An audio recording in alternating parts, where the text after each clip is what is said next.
Sa Ebanghelyo ngayon, pinakita ni Jesus ang dalawang uri ng tao.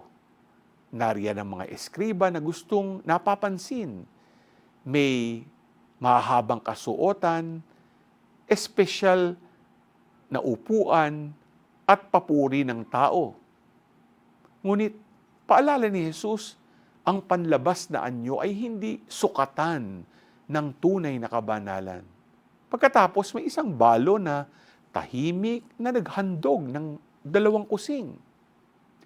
Maliit sa paningin ng mundo, pero sinabi ni Jesus na siya ang nagbigay ng pinakamarami dahil ibinigay niya ang lahat ng meron siya.